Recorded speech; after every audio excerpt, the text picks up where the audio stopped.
Hello Exile, and welcome back to another money-making video. Today we have Blight. Now I'm not talking blighted maps, I'm talking blighted encounters inside regular maps. We are going to be farming blighted maps to sell the blighted maps themselves. The total investment for this was about, I'd say, 4 to 5 divines. Divines being 200 chaos each right now. I paid, I think, 600 chaos for 100 maps at 6 chaos each, and I paid 200 chaos for 100 blight polished scarabs at 2 chaos each, so this would be around a 4 divine investment in total. You can run this on most builds as long as you know how to work the towers and as long as you know how to work blight. I'll show you guys the Atlas tree in a second here. A thing that I want to mention is that if you can get some oils to get your rings anointed before you do this, it is definitely worth doing so. I do not have my rings anointed at the moment, so I'm going into this as anybody without any currency would.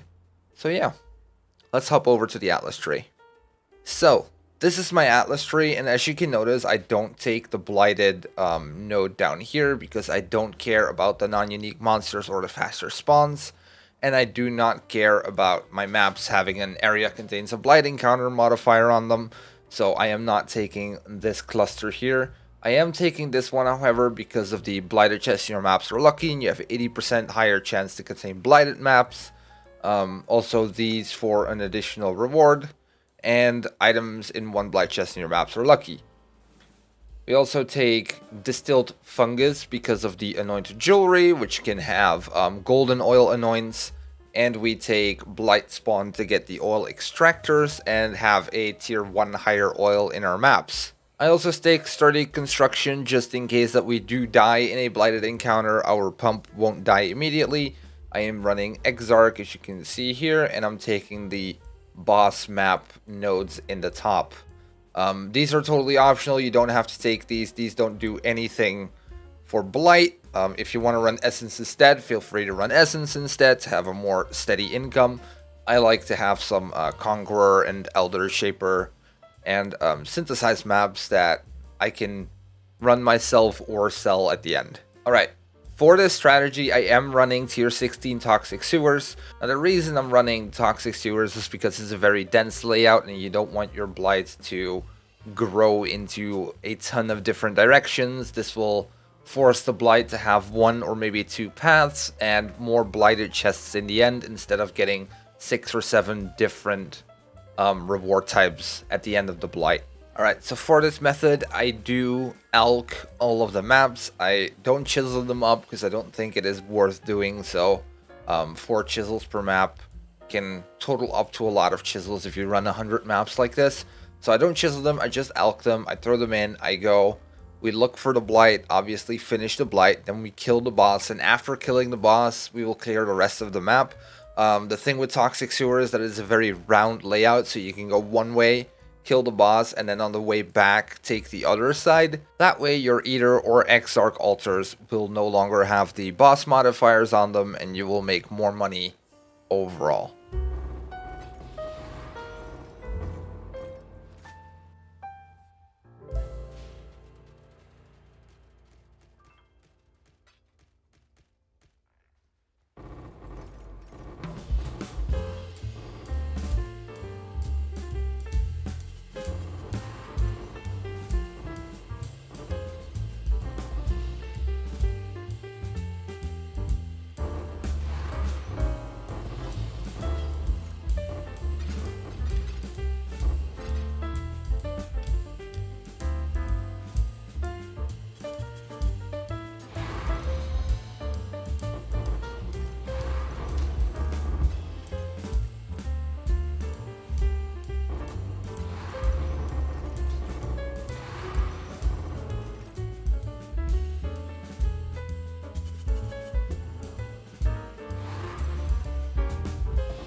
Alright guys, I just finished running every 100 of those maps, and this is what we ended up with.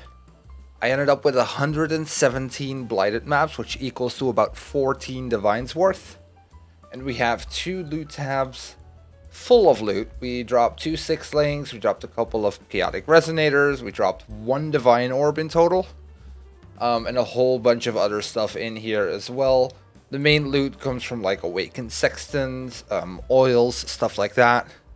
But I'll show you guys in Excellence Next. Alright, so over in Excellence Next, you can see we made a total of 4,685 chaos. This equals out to be just a little bit over 21 divines. So in total, I'd say we made about 35 divines over 100 maps. So that is a decent amount of profit, I would say.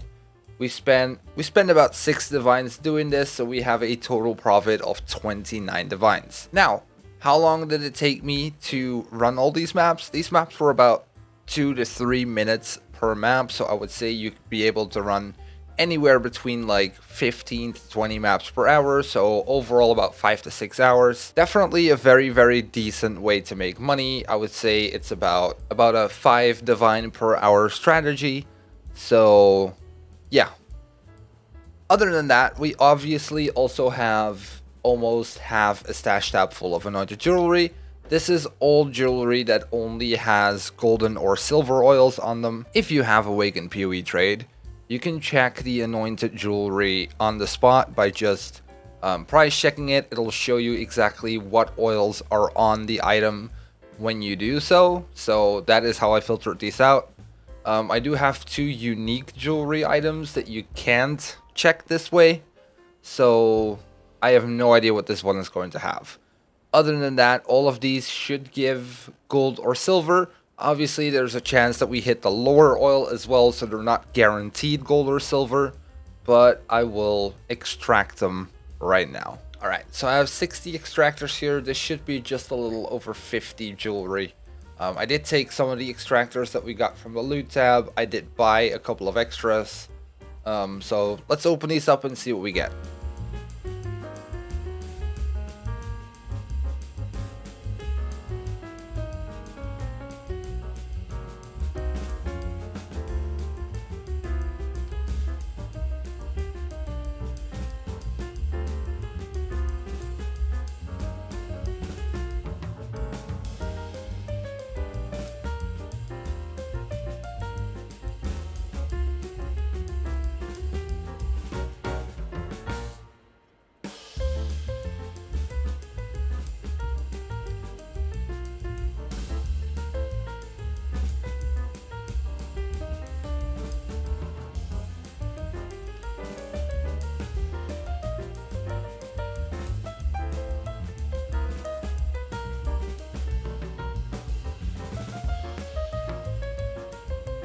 Alright, so as you can see, we ended up with 13 golden oils and 16 silver oils.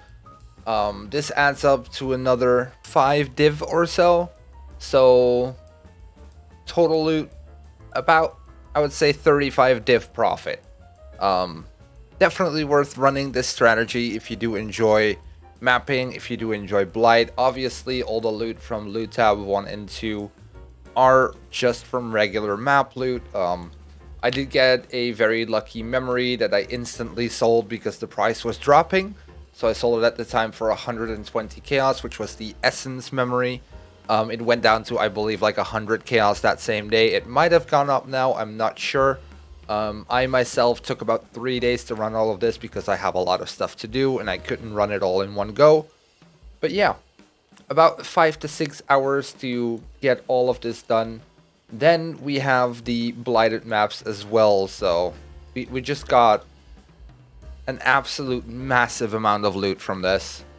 And yeah, obviously if you want to sell the blighted maps, you can do so in bulk through TFT, or you can just post it on the trade website. I myself will not sell these blighted maps, I will run them. That way you get way more money out of it. So yeah, if you want to see how to run your blighted maps, I do still have a guide video on how to run Blight on my channel. I will link it in the description below. And thank you guys so much for watching. If this video was helpful and you enjoyed it, smash like, subscribe, and hopefully I'll see you in the next video. Until then, have an amazing rest of your day, and thank you so much for hanging. Bye bye.